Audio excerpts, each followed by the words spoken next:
Hi students, welcome to Chennai Academy.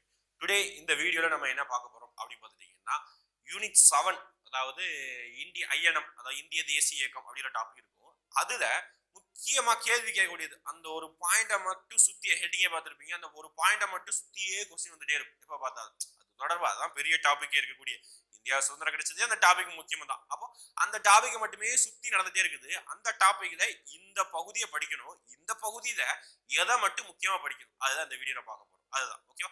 அப்போ ஒரு topic படிக்கணும் அப்படின்னா அந்த டாபிக்ல ஃபர்ஸ்ட் தெளிவு வேணும். எந்த டாபிக்கை மட்டும் படிக்கணும். எக்ஸாம்பிள் வந்து ஒரு 100 நம்பரை சீக்வன்ஸா படிக்கணும் அப்படின்னா 100 நம்பர் பாயிண்ட்ஸா படிக்கணும்னா அதுல ஃபர்ஸ்ட் எது எது முக்கியம் அது தெரிய வரும். அதுக்கப்புறம் அதை எப்படி நம்ம தனித்தனியா பிரிச்சு பாக்குறது, அதுக்கப்புறம் அதை எப்படி நம்ம ஈஸியா ரிமூவ் பண்ணணும், இந்த மாதிரி விஷயங்கள் ஞாபகம் வச்சுக்கணும். அப்போ இன்னைக்கு நம்ம ஐஎன்சில இந்திய தேசிய காங்கிரஸ்ல போடக்கூடிய மாநாடுகள் ஒவ்வொரு வருடமும் நம்ம படிச்சிருக்கோம். ஒவ்வொரு வருடமும் செஷன் மாநாடுன்னு சொல்லிட்டு ஒவ்வொரு வருஷம் நடந்திருக்குமா. அப்போ அந்த மாநாடு படிக்கும்போது என்ன படிப்போம், அந்த மாநாட்டுடைய வருஷம், அந்த மாநாடு எங்க வச்சு நடந்தது, அதுக்கப்புறம் அந்த மாநாட்டுடைய மெயின் முக்கியத்துவம் ஏதாவது நடந்தது, அதுக்கப்புறம் அந்த மாநாட்டுடைய தலைமை தாங்கியவர் யார், இதுதான் முக்கியம் பார்க்கணும். பாருங்க, அப்போ நம்ம அதாவது என்ன சொல்றது, இயர் பார்க்கணும், வருடம் பார்க்கணும், பிளேஸ் எங்க வச்சு நடந்தது, இடம் பார்க்கணும், அதுக்கப்புறம் அந்த அந்த செஷனுக்கு யார் வந்து தலைவர், இந்த 3 விஷயம் மெயின். அதுக்கப்புறம் எக்ஸ்ட்ரா ஒரு பாயிண்ட் அப்படி பார்த்துட்டீங்கன்னா என்ன பார்க்கணும்னா அது ஏதாவது ஸ்பெசிபிக்கா ஏதாவது விஷயம் இருந்ததுன்னா அதை மட்டும் பார்க்கணும். சிறப்பு அம்சம்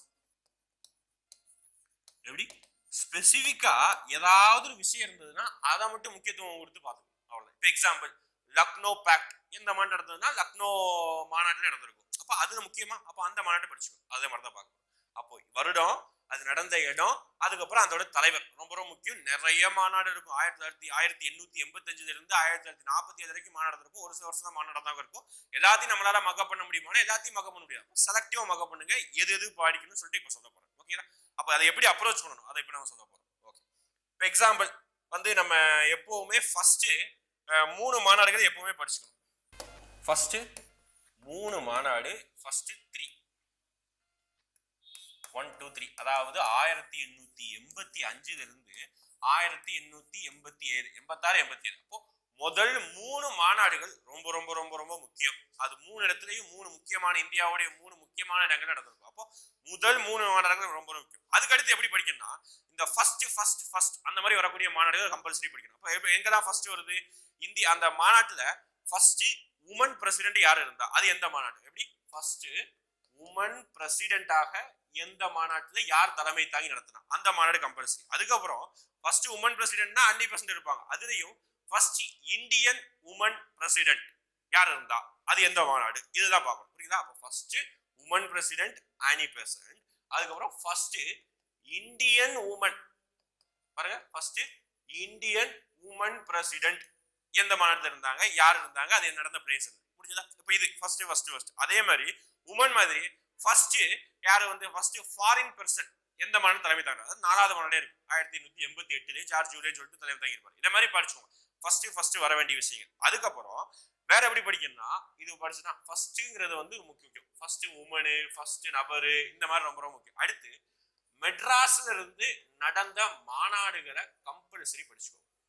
மெட்ராஸ்ல நிறைய இடம், கல்கட்டா, பம்பாய், அலகாபாத் அப்படின்னு சொல்லிட்டு நிறைய பிளேஸ்ல மாநாடு நடக்கும். ஆனா மெட்ராஸ்ல நடந்த மாநாடுகளை ரொம்ப ரொம்ப முக்கியமாகவும் அதோட இயரு அதோட மெட்ராஸ் நடக்குது அந்த மாநாடு தலைமை தாங்கி வராது. இதே மாதிரி கம்பல்சரி படிச்சுக்கோங்க. மெட்ராஸ் வந்து ஒரு மையப்புள்ளியா வச்சு அதுக்கப்புறம் மெட்ராஸை சேர்ந்த நபர்கள், அதாவது மெட்ராஸ் மாகாணத்தை சேர்ந்த நபர்கள் அந்த மாநாட்டிற்கு ஏதாவது தலைமை தாங்கியிருந்தா அந்த மாநாட்டை படிச்சு வச்சுக்கோங்க. இப்போ எக்ஸாம்பிள் விஜயராகவாச்சாரி 1920 வந்து மாநாடு திருப்பாரு. அப்போ அந்த மாநாட்டுக்கு அவர் தலைமை தாங்குறாரா அதை இம்பார்ட்டன்ட் கொடுத்து படிக்கணும். அப்போ இதே மாதிரி மெட்ராஸை மையமா வச்சு நடத்தக்கூடிய மாநாடுகள், மெட்ராஸ்ல இருந்து பார்ட்டிசிபேட் பண்ண நபர்களுடைய மாநாடுகள் கம்பல்சரி படிச்சுக்கணும். ஓகே, அது ஒரு பாயிண்ட்.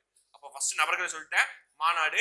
அதுக்கப்புறம் பாத்தீங்கன்னா முக்கியமா ஒரு சில மாநாடுகள்ல உடன்படிக்கை பேக்ட் அப்படின்னு சொல்லி போட்டிருக்கோம். எக்ஸாம் என்ன சொன்னா லக்னோ பேக்ட் 1916 நடந்ததா. அப்ப லக்னோ பேக்ட் அதை வந்து நம்ம அந்த மாதிரி ஒரு சிறப்பு அம்சம் ஏதாவது பேக்டோ ஏதாவது சிறப்பு அம்சமோ அந்த மாநாட்டில் நடந்ததுன்னா அதை ரொம்ப ரொம்ப ரொம்ப ரொம்ப முக்கியமா படிச்சுக்கணும். இது ஒரு பாயிண்ட் ஆஃப் வியூ. நெக்ஸ்ட் என்ன பாத்தீங்கன்னா இம்பார்ட்டன்ட் லீடர்ஸ், அதுதான் முக்கியமானது. உங்களுக்கு சிலபஸ்லயே ஒரு 10 லீடர்ஸ் கொடுத்துருப்பாங்களா, சுபாஷ் சந்திர போஸ், காந்தி, ஜவஹர்லால் நேரு, இந்த மாதிரி முக்கியமான தலைவர்கள் கொடுத்துருப்பாங்க. அப்ப அந்த தலைவர்கள் எந்த மாநாடு தலைமை தாங்கினாங்களோ அதை பத்தி அதோட பிளேஸ் அதை பத்தி படிச்சு. இப்போ எக்ஸாம்பிள் காந்தி 1924 பெல்காம் செஷன், சுபாஷ் சந்திர போஸ் ஹரிபூரா திரிபூரி அப்ப 1938 39. அப்ப இந்த மாதிரி முக்கியமான தலைவர்கள் அவங்க தலைமை தாங்கின மாநாடுகளை முக்கியமா படிச்சு. இவ்வளவு தாங்க மாநாடு. இப்படி நம்ம எண்ணி பார்த்தோம்னா 20 மாநாடு வந்துடும். அதுதான் ரொம்ப ரொம்ப முக்கியமானது. அப்போ மாநாடுகளை படிக்கும் போது எப்பவுமே ஃப்ரீக்வென்ட் கொஸ்டின் கேட்பாங்க. லாஸ்ட் டைம் குரூப் 1 என்ன கேட்டிருந்தாங்கன்னா அபுல் கலாம் ஆசாத் இருக்காங்க, அவரு பார்ட்டிசிபேட் பண்ண மாநாடு வச்சு தலைமை தாங்கி வந்து என்ன, அதாவது இவர் தான் இளம் தலைவரா இருப்பாரு, இவர் தான் வந்து கிட்டத்தட்ட 3 தடவை காங்கிரஸ் உடைய தலைவரா இருந்திருப்பாரு. இந்த மாதிரி ஃபேக்ட். அப்போ ஒரு பாயிண்ட சுத்தி ஐஎன்சி படிக்கிறோம், மாநாடு படிக்கிறோம், மாநாட்டுல எது ஸ்பெசிஃபிக்கா படிக்கணும், இந்த மாதிரி தான் செட்டா படிச்சுக்கணும். ஓகேங்களா? அப்போ அந்த மாநாடுகளை எப்படி அப்ரோச் பண்றோம் தான் இந்த வீடியோல பார்த்துருக்கோம். இந்த மாநாடுங்கிறது வந்து நீங்களா தேடி படிச்சுக்கணும். நமக்கு ஃபேக்ட் இருக்கு, நம்மளுடைய மெட்டீரியல் இருக்கும். அது போக பாத்தீங்கன்னா நம்ம கண்டிப்பா நம்ம படிக்கும் போது இந்த மாநாடு முக்கியம் அப்படின்னு சொல்லிட்டு கிளாஸ்லயும் சொல்லியிருப்போம். அது போக எக்ஸ்ட்ரா ஃபேக்டாவும் நம்ம சொல்லியிருப்போம். அந்த மாநாடுகளை ரொம்ப ரொம்ப முக்கியமா படிச்சு வச்சுக்கோங்க. ஓகேங்களா? தேங்க்யூ.